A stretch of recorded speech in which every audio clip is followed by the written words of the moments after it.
Hi, my name is Newell Davis with World Composting, and today we're going to do an update on our African Nightcrawler urban worm bag. So this has been going for quite a while. I was really worried about the system over the winter, but it seems like it's fared okay. The worms are doing all right in here. They're not growing in like massive numbers like I was kind of hoping, but at the same time, it's been cooler in my basement. It's been in the mid to high 60s, and that's really not the optimal temperature for these worms. So I'm hoping that we can cut during this spring and summer coming up. It heats up a little bit down here. We get into that 70 range to maybe 80, and we get this bin really humming and really get these worms going. When that happens, the next winter I'll be able to add more food, which should generate more heat.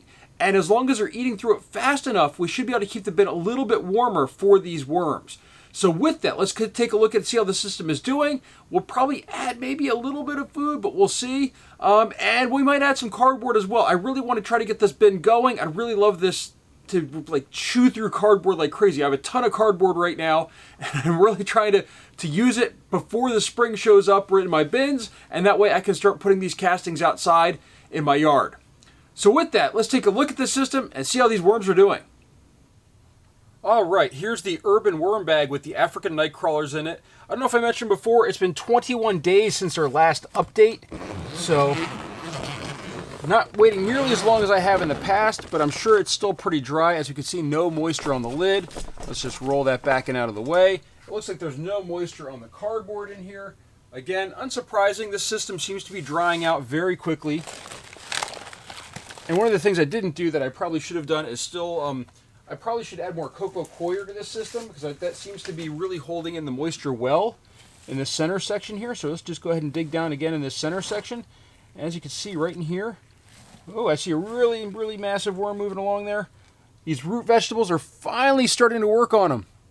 Looks like they're finally some holes in here. We got some springtails that are working on it. Hopefully they'll break it apart. The worms can then get in here and start taking these things apart. So on the back side, a little bit more work being done. Let's just check this one. Nothing really going on with this one. Slight bit of work. We've got lots of springtails on here. Those are good. Those help break down things in these bins. I'm not too worried about the springtails. Still feels really hot, solid though. I did see a worm just disappear as soon as I moved this out of the way. There's a lot of moisture in here, which looks good. This looks pretty damp in here, and look at that. Look at all those worms. Those are all African Nightcrawlers. That's the only thing in this system, or should be. So we're starting to move along here as far as getting these worms repopulating this system. As you can see, there's quite a few here, and at one point there was not many left in here, I really felt. So they're starting to work at this system.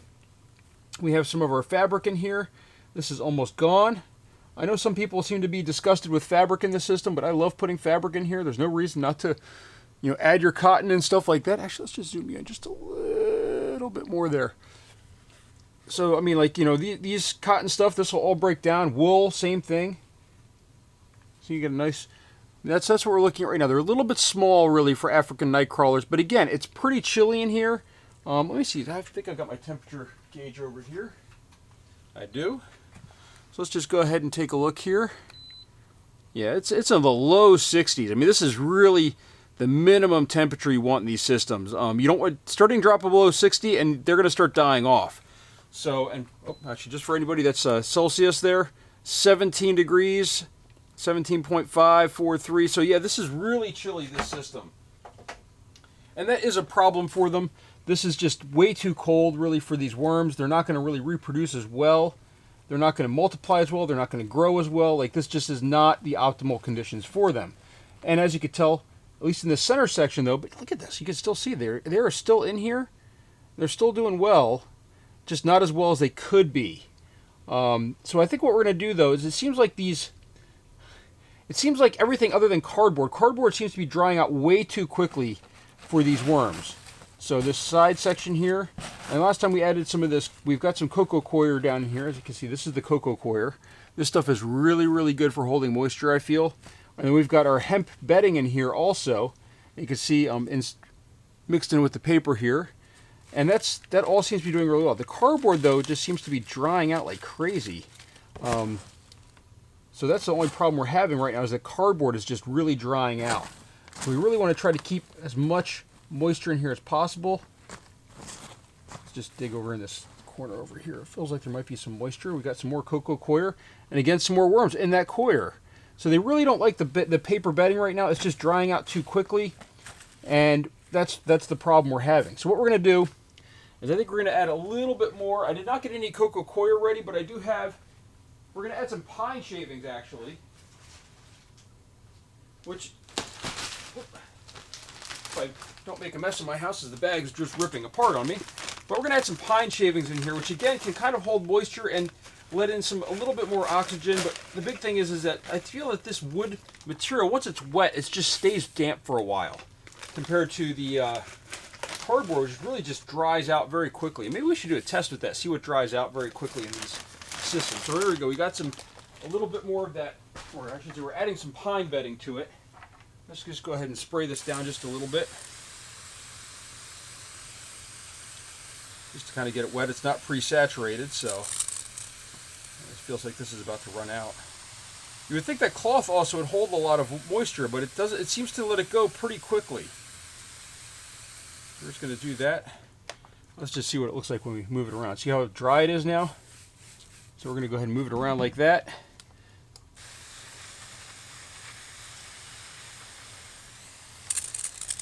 And one of the things I really wish I could get is more coffee grounds. I really feel that adding a lot of coffee grounds to this would be a really good thing for this system. You know, coffee grounds do have a lot of nitrogen in it. They do tend to heat up. It's almost like adding like a grass.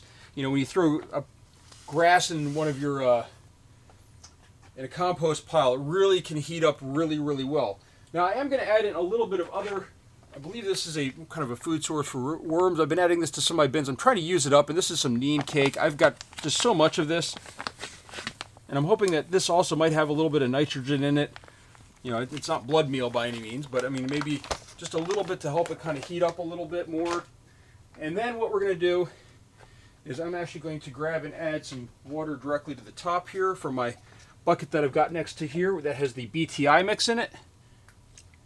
Just like this, just kind of water that stuff in a little bit, have it soak in there. Because I can tell you right now, the pine shavings are not going to heat up by themselves. That I do know. So, and I do have, by the way, just so you know, this system has leaked out the bottom in the past. So I do keep a container below it. That can't happen with these systems if you're pouring in a lot of water like I just did. But, you know, it's one of those things where I just want to keep it going. And then the last thing I'm going to add here, I had some moist cardboard with some water on it that I'm just going to add in here. I was planning to use that in a different system and never got around to it. Let me just scrape this stuff out of here. There's a little bit of cardboard left in here, but it's been sitting in here for a day or two, so it's nice and wet. Just make sure we get all this cardboard out of this bucket now, or plastic container. There we go. There we go. We've got more water in here now, which is key. Some more bedding materials for them to work through, and hopefully a little bit of food for them to get to as well. We still obviously have those beets in there, which are not going anywhere. But that's our update for this. We're just going to go ahead and put this cardboard back on top here. I do feel that they haven't chewed through this fully, so there's still a slight air gap in there, which I think is good, which is why I've sort of been leaving this in here. If at some point they really chew through it or it really starts to fall apart, I'll probably replace it with another one in here. All this does is sort of lower the ceiling so the water's not going all the way up to the top, because this is a good 8-inch drop to the bedding material or more. I might be underselling it. Maybe it's closer to 9 or 10. But you with that, there's a lot of room for the moisture to move around in here, and I'd really like to sort of make it where it's not moving around quite as much. So I try to keep it just right near the top of the material. And as you know, I did not add any crushed crab or eggshell, so no buffers or anything like that. But that's it for our update for this system. It's been going pretty well. I'm actually surprised at how well the worms seem to be doing in these cold temperatures. But this is working right now. And as I said, I'm really hoping that when it warms up in here and all of a sudden it's 70 plus in my basement, that this system really takes off, and then we can just start really plowing in the food to heat it up even more on top and give the worms that, that needed heat during the winter next time. So with that, thank you for watching. If you have any questions or comments, please leave them down below. And remember, I do have links at worldofcompost.com that allows you to purchase a lot of these things. If you're looking to buy worms, one of these bags, the Verma bag, or just some of the other stuff I have Amazon links to those. So go check it out. Thank you for watching.